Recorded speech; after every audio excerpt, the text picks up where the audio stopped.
Hello दोस्तों। तर मी ना आज हे रेडीमेड पीठच्या हे मी रेडीमेड पीठ आणलं होतं, त्याची चकल्या करते. म्हणजे हे मी दिवाळीच्या आधीच आणलं होतं, म्हणून मी दिवाळीची असं काय बनवले नाही. आता बनवते. हे रेडीमेड चकली मसाला आणलेला आहे आणि पीठ पण रेडीमेड आणलेलं आहे. इथं प्रमाण दिलेलं आहे, अर्धा किलोचं पीठ आहे हे. आणि हे कसं करायचं त्याची सगळी विधी तिथं पाकिटवर सगळं दिलेलं आहे, की कसं करायचं वगैरे. आणि हे याच्यात पण दिलेलं आहे किती, हे 15 ग्रॅमचं आहे.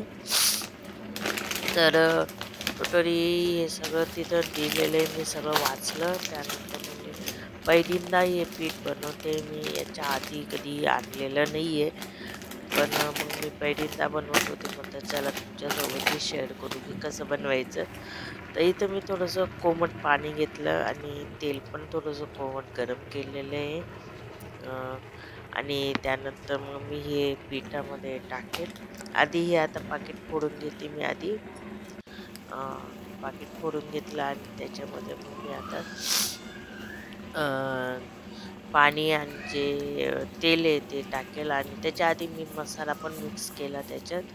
जो आपला रेडीमेड मसाला होता तो आधी मिक्स केला. ते चांगलं मिक्स करून घेतलं. त्यानंतर मी हे पाणी आणि तेल टाकलं. त्यानं आणि गरम असल्यामुळं थोडंसं हळूहळू करायचं मिक्स. आणि जमलं तर ना गरम पाणीच घ्यायचं, कारण की गरम पाणी कोमट पाणी घेतलं ना त्याच्याने चांगलं कुरकुरीत येतात. आपलं साधं भाजणीचं बी आपण घरी जी भाजणी बनवून सण करतो तिच्यात पण थोडंसं गरम पाणी टाकायचं, म्हणजे ते खूप छान कुरकुरीत येतात, खूप छान येतात ते कुरकुरीत येतात. आणि आणि चकली चांगली कुरकुरीत आणि याच्यासाठी येण्यासाठी सगळ्यात मोठी टिप ही जी, की तुम्ही गरम पाणी आणि गरम तेल वापरत जा, ज्याच्याने आपली चकली खूप छान येते आणि चांगली भाजली येते ती. इथं बघा मी आता थोडं थोडं पाणी टाकून जर पूर्ण ते पीठ मिळून घेईल आणि मग नंतर मग आपण चकली बनवूया. हे बघा इथं मी अजून थोडंसं पाणी टाकलं, थोडं थोडंच टाकायचं, कारण की एकदम टाकलं ना तर ते मऊ होऊन जाईल. आणि जास्त मऊ झालं ना ते बी चकली त्याची चांगली येत नाही. त्याला असं म्हणजे जास्त निंबट बी नाही, जास्त सैल पण नाही, असं मिडियममध्ये पाहिजे. कारण की ना तसं मिडियममध्ये राहिलं का ते छान कुरकुरीत येतात. आणि आपण कसं जेव्हा त्या साच्यामध्ये आपण पीठ टाकू तेव्हाही थोडंसं पाणी लावून थोडंसं चोळलं का अजून तर अजून छान येतात त्याचे. तर मग इथं मी आता थोडं थोडं पाणी टाकून टाकून हे थोडंसं भिजून घेते. आणि नंतर मग आपण आणि गरम पाणी आणि ते भाजणीचं असल्यामुळं ना त्याच्यात पाणी खूप जिरतं आणि पाणी खूप लागतं त्याला. याच्यासाठी तुम्ही जास्तच पाणी गरम करून ठेवायचं आणि मस्तपैकी असं भाजून घ्यायचं, मळून घ्यायचं. जेवढं तुम्हाला मळता आलं तेवढं मळायचं आणि एक चांगला डो तयार करून घ्यायचा. आता हा माझा हे चांगला हे झालेलं आहे. मस्तपैकी बघू शकता कलर किती छान आला त्याचा. तर मसाला बी टाकला आपण आणि तर भाजणीचं पण होतं मस्तपैकी. आणि लेली मसाला टाकला ना त्याच्यात मीठ टाकायची गरज येत नाही, कारण मसाल्यामध्ये ऑलरेडी मीठ असतं, वरून आपल्याला मीठ टाकायची गरज नसते. आता इथं मी थोडं थोडं पाणी लावून लावून चोळून घेईल ते. आणि आपला साचा आहे त्याच्यात टाकेल सोड्यामध्ये. मी आता हा स्टीलचा सोडा माझ्या आईने दिला मला. आईजवळ एक एक्स्ट्रा होता तर आणि हे बघा हे साचा मी लावून घेईल. आणि त्यानंतर मग चकली बनवेल. हे बघा तुम्हाला दाखवते मी चकली कशी बनवायची ते. हे बघा मी आता हे बघा किती छान पडता येते आणि एकदम सोपं जातं, खूप जड जात नाही असं नाही. खूप सोपं जातं, खूप छान असतं. रेडीमेड पीठ पण चांगलं असतं, काही हे नसतं. तुम्ही रेडीमेड वापरा, घरी भाजणं करून वापरा, चकली छान येते.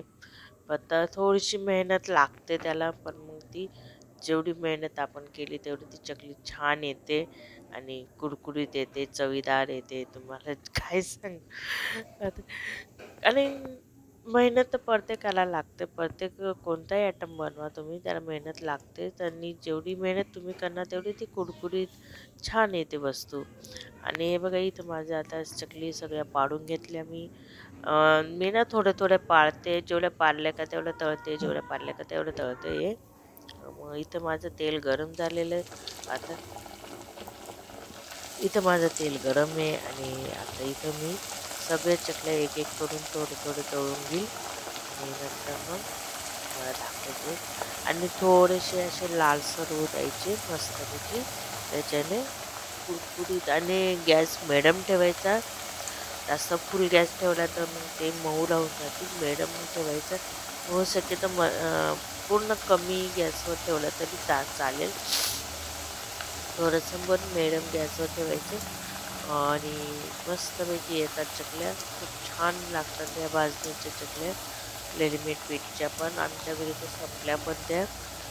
आमच्या घरातनं लाडू, करंज्यांपेक्षा चकली खूप आवडते. मग तू तीच चकली कसली पण बनव. आम्हाला चकली खूप आवडते. तर हे बघा इथे माझ्या चकल्या तयार आहे. हे बघा. ह्याच पद्धतीने मी आता सगळ्या तळून घेईल आणि हे बघा इथे माझ्या सगळ्या तळून घेतलेल्या तुम्ही बघू शकता किती छान कलर आलेला आहे. मी तुम्हाला एक तोडून दाखवते. हे बघा किती मऊ आणि कुरकुरीत आलेली आहे तुम्ही बघू शकता आणि जाळीदार आलेली आहे तुम्ही. हे बघा किती छान आलेली चकली. हे बघा तुम्हाला मी आतमध्ये दाखवलं किती छान आलेली आहे. खूप छान आली. तुम्ही बी नक्की ट्राय करा पुढच्या वर्षी. तर चला मग इथं माझ्या चकल्या या तयार आहेत. तुम्हाला कशा वाटल्या मला कमेंट करून नक्की सांगा आणि आवडल्या असेल तर लाईक आणि शेअर सबस्क्राईब नक्की करा. पुन्हा भेटूया पुढच्या व्हिडिओमध्ये. तर बाय. श्री स्वामी समर्थ.